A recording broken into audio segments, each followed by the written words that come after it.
The Declaration of Independence, read by Nolan Henley. In Congress, July 4th, 1776. The unanimous Declaration of the 13 United States of America. When in the course of human events, it becomes necessary for one people to dissolve the political bands which have connected them with another, and to assume among the powers of the earth the separate and equal station to which the laws of nature, and of nature's God, entitle them, a decent respect to the opinions of mankind requires that they should declare the causes which impel them to the separation. We hold these truths to be self-evident, that all men are created equal, that they are endowed by their Creator with certain unalienable rights, that among these are life, liberty, and the pursuit of happiness, that to secure these rights, governments are instituted among men, deriving their just powers from the consent of the governed, that whenever any form of government becomes destructive of these ends, it is the right of the people to alter or to abolish it, and to institute new government,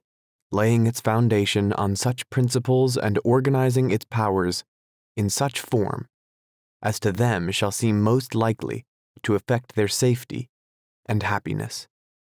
Prudence indeed will dictate that governments long established should not be changed for light and transient causes,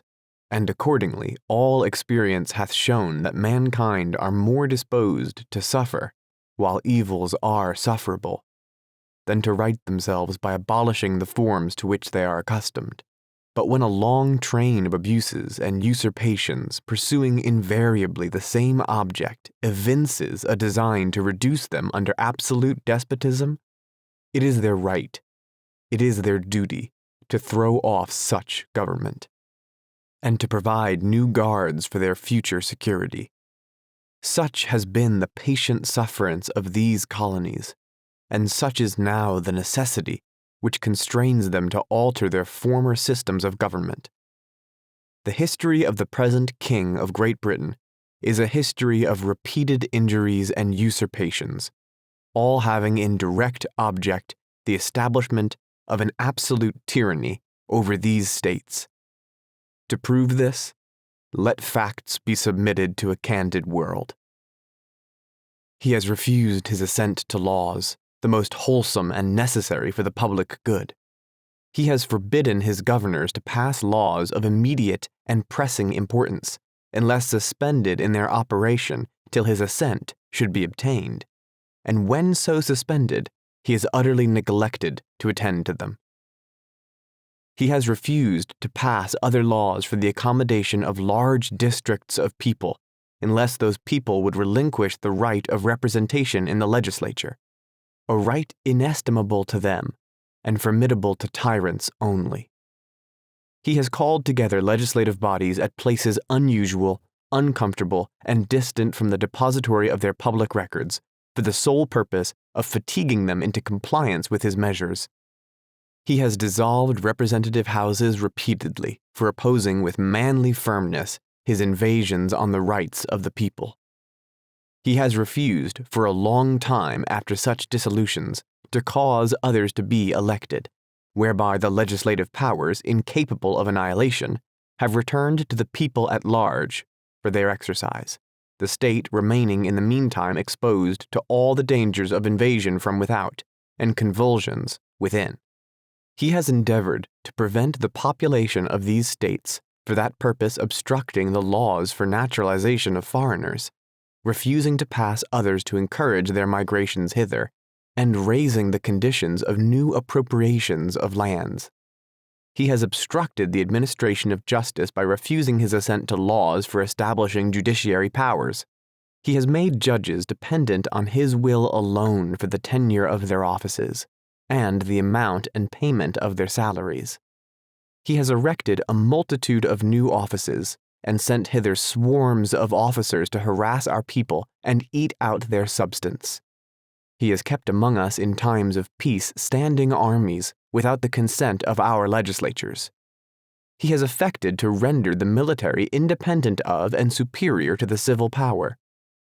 He has combined with others to subject us to a jurisdiction foreign to our Constitution and, unacknowledged by our laws, giving his assent to their acts of pretended legislation, for quartering large bodies of armed troops among us, for protecting them by a mock trial from punishment for any murders which they should commit on the inhabitants of these states, for cutting off our trade with all parts of the world, for imposing taxes on us without our consent, for depriving us in many cases of the benefit of trial by jury, for transporting us beyond seas to be tried for pretended offenses,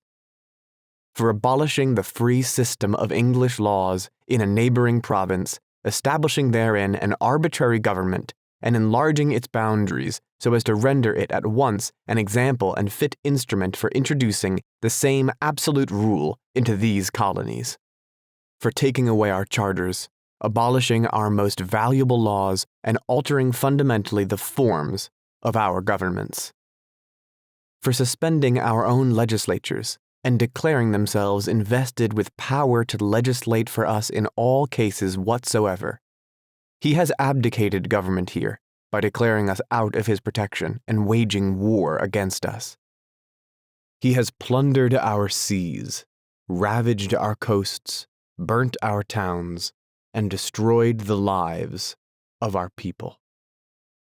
He is at this time transporting large armies of foreign mercenaries to complete the works of death, desolation, and tyranny already begun with circumstances of cruelty and perfidy scarcely paralleled in the most barbarous ages and totally unworthy the head of a civilized nation.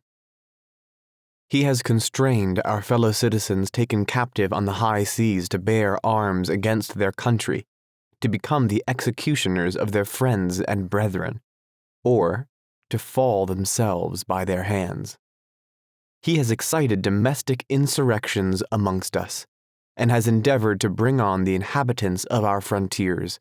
the merciless Indian savages, whose known rule of warfare is an undistinguished destruction of all ages, sexes, and conditions. In every stage of these oppressions, we have petitioned for redress in the most humble terms. Our repeated petitions have been answered only by repeated injury. A prince, whose character is thus marked by every act which may define a tyrant, is unfit to be the ruler of a free people. Nor have we been wanting in attentions to our British brethren. We have warned them from time to time of attempts by their legislature to extend an unwarrantable jurisdiction over us. We have reminded them of the circumstances of our emigration and settlement here. We have appealed to their native justice and magnanimity, and we have conjured them by the ties of our common kindred to disavow these usurpations, which would inevitably interrupt our connections and correspondence. They too have been deaf to the voice of justice and consanguinity. We must, therefore, acquiesce in the necessity which denounces our separation, and hold them, as we hold the rest of mankind, enemies in war, in peace, friends. We, therefore, the representatives of the United States of America, in General Congress assembled, appealing to the Supreme Judge of the world for the rectitude of our intentions, do in the name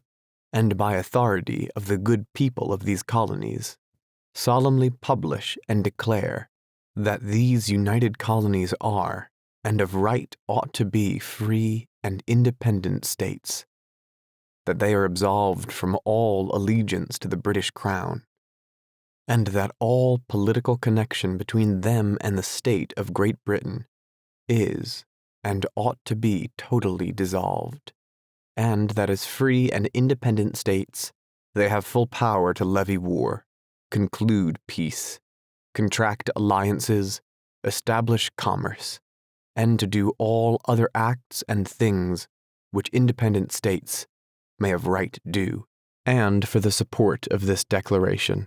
with a firm reliance on the protection of divine providence, we mutually pledge to each other our lives, our fortunes, and our sacred honor.